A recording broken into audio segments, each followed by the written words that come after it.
hajduče, otkaz da za sebe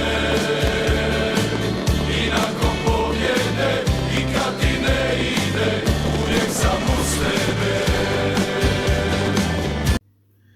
Prgavci, pozdrav!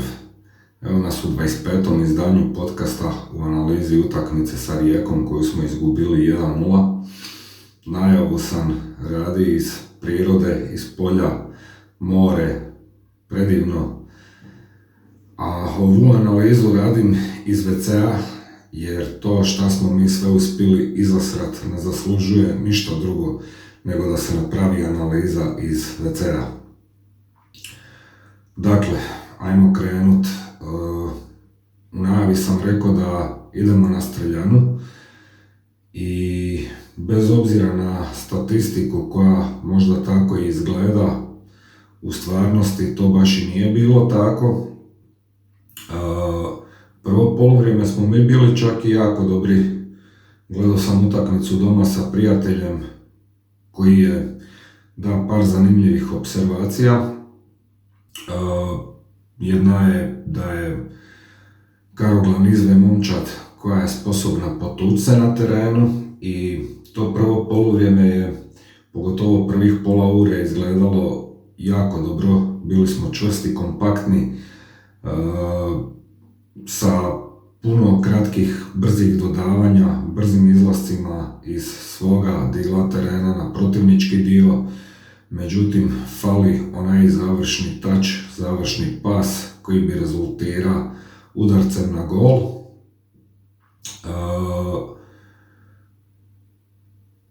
Bilo je situacija gdje smo se mi čudili kad mi odemo u napad i onda Sahiti se sa krila krene uvlačiti u sredinu, a Diallo, za kojega mi uopće nije jasno šta je opet radi na terenu, krene isto u sredinu i ostavljaju kompletnu stranu praznu, dobrih 80 metara vjetrometine.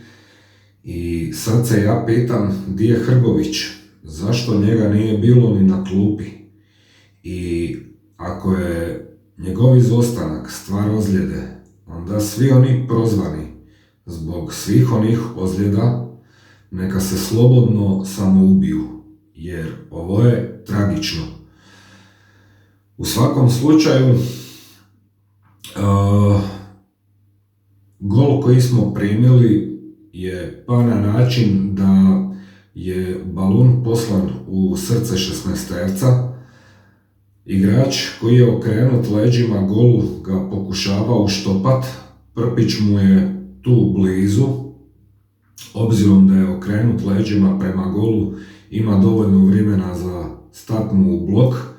Međutim, Diallo iskače sa svoje pozicije, trči u taj blok i ostavlja Pašalića samog. I taj Rijekin igrač koji je išao uštopat balon ga ne uštopa, nego mu preskoči priko noge i kako to obično ide, taj balon dolazi točno usamljenom Pašaliću kojega Diallo ostavlja samog. Točno mu dolazi na nogu i on ga probija punom svom snagom u gol. Taj udarac Lučić pokušava obraniti i taj balon ga udara ovako tu u ruku i odbija se u gol. I kako je pokojni Čiro Blažević priča, sriću treba isprovocirati, zaslužiti. Rijeka ju je očito zaslužila i to kako njih ide je čudo.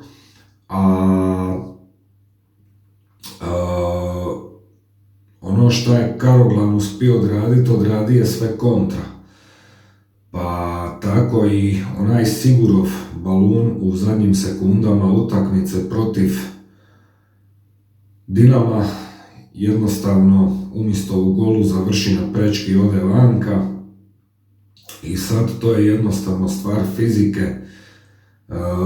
Ovo što govorim za Lučića, da je otišla pola centimetra niže, vjerojatno bi obzirom na silinu udarca promijenila putanju i smjer i odbila se ko zna di, a ne u gol.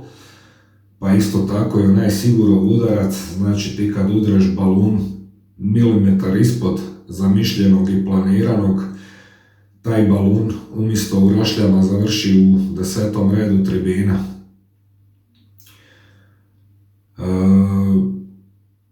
Karoglan je toliko toga izasro da to šta radim podcast iz WC-a jednostavno zaslužuje da ga se radi iz WC-a, jer ja komentiram ono kako vidim i podcast se zove Prgavi podcast, a ne Mimoza podcast. U svakom slučaju, ja sam prvi koji je brani Karoglana, međutim, očito sam bio jako u krivu. Čovjek je jednostavno nedorasao zadatku, jednostavno nije taj i očito je da je onaj otkaz kojega je dobio u Istri nakon 3 utakmice koje istina Bog igra sa Dinamom Rijekom i Lokomotivom, znači malo jačim protivnicima u ligu, nije bio slučajan, nego ga je Bjelanović skuži odmah i odmah ga je riješi. Čovjek je jednostavno toliko pogubljen da ga najbolje oslikava pisma Let 3, da stvar bude ironičnija, bend je iz Rijeke. Dakle, 1, 2, 3, 4, izgubljeni. 1, 2, 3, 4, izgubljeni. šta reći? Pričao sam u podcastu da kad imaš top igrače u momčadi da možeš biti drvo i da će te taj igrač pogoditi tako da se balun odbije od tebe u gol. Međutim, nemoj uopće reagirati, budi baš drvo. I to se vidjelo kad je ušao Perišić, momak koji riskira vlastitu karijeru i uopće mi nije jasno zašto ga Karoglan uvodi, a ako Perišić sam inzistira na tome da uđe takav nezalječen do kraja, onda je to još gora tragedija, da ga Karoglan pušta unutra, znači da nema apsolutno nikakav utjecaj na momčad i da ne određuje on nego igrači. Znači, Perišić uđe i centrira balun tako da pogodi Trajkovskog u trepavicu i ovaj umjesto da bude drvo, on sa 2 metra promašuje kompletan okvir gola. I onaj Perišićev sarkastičan osmijeh je rekao sve o tome, a to koliko je Karoglan pogubljen najbolje oslikava izjava koju sam skinuo sa kanala Max Sporta, a rekao je sljedeće. Evo, molio bih vas vaše viđenje jadranskog derbija. Pa prije svega tvrda utakmica, prvo poluvreme bez puno šansi, bolji ulazak Rijeke, drugo poluvreme, nažalost jako jeftin gol. Poslije smo imali jednu ogromnu šansu preko Rstovskog, međutim naša kriza se nastavlja i u ovom trenutku je teško nešto pametnije od toga reći. Dakle, čovjek ne zna kako mu se zove igrač, umjesto Trajkovski govori Ristovski. Da li je to stvar stresa ili nečeg drugog, uopće me ne zanima, ali dečko, zašto si ti još uvijek tu? Druga stvar, Nikoličius, pričao sam u podcastu Top ili Flop, očito je flop i mislim da je Lukša ima preveliko povjerenje u njega da ga je trebalo micati puno prije i uopće mi nije jasno šta njih dvojica, mislim na Karoglana i Nikoličiusa, još uvijek uopće rade u klubu. Uostalom ugovor im ističe na kraju sezone. rekao je taj moj friend s kojim sam gledao utakmicu, više Perišić u ovih 8 mjeseci zaboravi nego šta će mnogi od njih ikad naučiti. I tu je potpuno u pravu. Kad čujem Karoglana da priča o Bogu, vjeri, uskrsu, nemojte me krivo shvatiti, ali tek onda dobijem proljev, jer sinko, ostavi se tih priča i primi se posla. A šta se tiče Boga, vjere i uskrsa, jedino što mogu je reći je oprosti im Ivane, jer oni ne znaju šta čine. A pod tim mogu se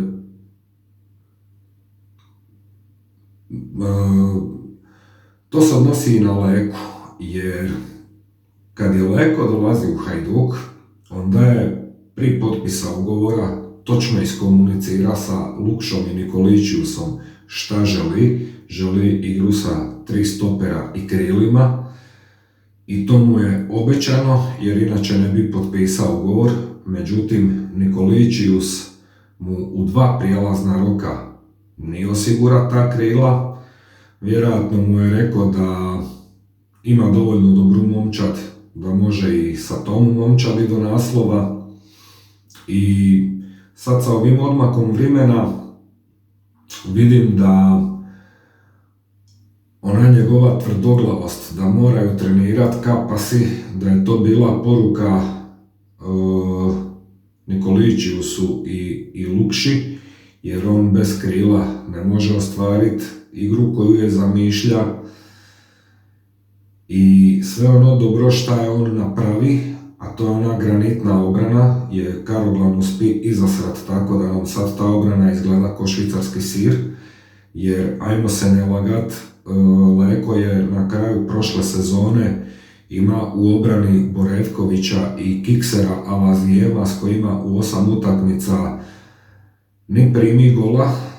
I kad je krenula nova sezona, dobije Dinama na Maksimiru, Rijeku na Poljudu, Osijeka na Opus Areni i jednostavno se sve otvorilo da se uzme taj toliko očekivani naslov kojega čekamo 19 godina. Međutim, ova ekipa od uprave do terena, umjesto da uđe u povijest koja ekipa koja je uzela naslov nakon 19 godina, uče u povijest koja je uspjela prosut sve u 60-ak dana i to će ući u povijesne almanahe šta i kako ne radit i putokaz kako uspit prosut i izasrat sve, jer ono je, Bože me sačuvaj, ono je dno dna. U svakom slučaju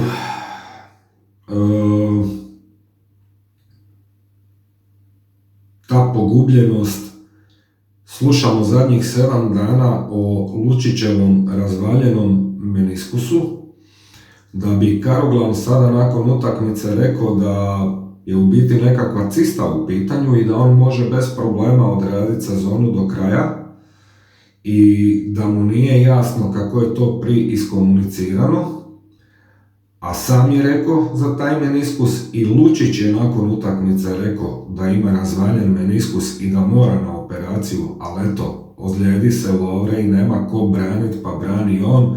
U svakom slučaju, samo zbog ove zadnje 2 utakmice mu se treba uručiti hajdučko srce. Tako da,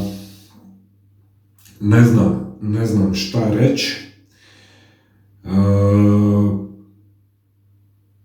Ona kava koju sam spominja i Vulića, da smo zadnje s njime imali nekakvu napadačku lepršavu smislenu igru, naknadno sam se siti i Orešćanina, međutim Orešćanin je ima prelošu momčad, tako da nisi mogao očekivati naslov od te momčadi.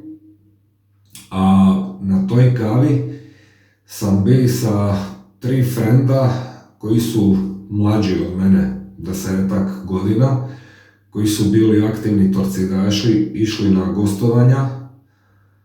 Sad su se logično život nosi svoje, oženili, dobili dicu pa više ne idu na gostovanja. U svakom slučaju, nakon Dinama su bile one sprdnje priko Whatsappa, oni mimovi i sve ono skupa zajedno, pa je ovaj jedan prijatelj rekao da ne voli kad se ruga s Hajdukom, bilo ko, međutim, ajmo biti pošteni i ako se možemo mi rugati sa drugima, drugi se mogu rugati s nama i jedva su dočekali. Tako da, šta se toga tiče, treba imati malo i sprdnje na svoj račun, jer je to zdravo, jer je to normalno, jer je to ok.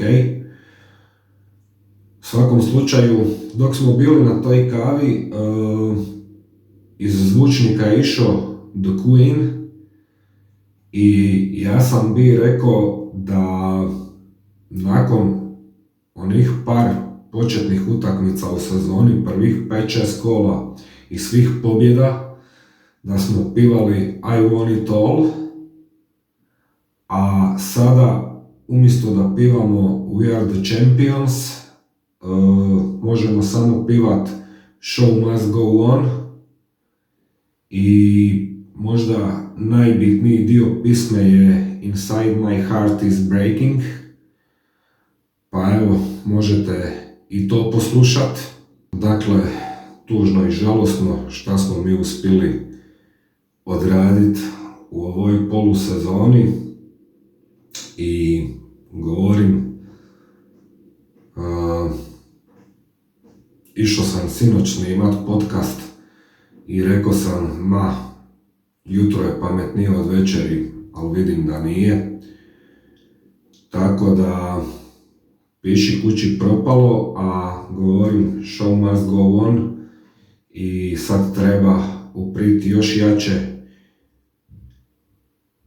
Tuđi čovjek nikad neće znat, nikad neće shvatit, a nas nikad neće štufat i govorim, treba u novu sezonu krenut još jače, međutim treba neke stvari drukčije posložit, pa to možda i bude ok, s time da, ko šta sam već bi rekao, očekivanja svest na nulu i to je u principu to za ovaj podcast.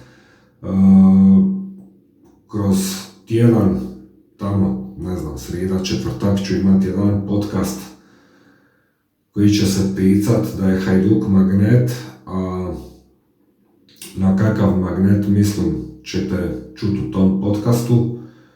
U svakom slučaju vi ćete svoje mišljenje dati u komentare, lajkajte, šerajte, a do idućeg podcasta svima prgavi pozdrav. Kažu mi da sam da trošim život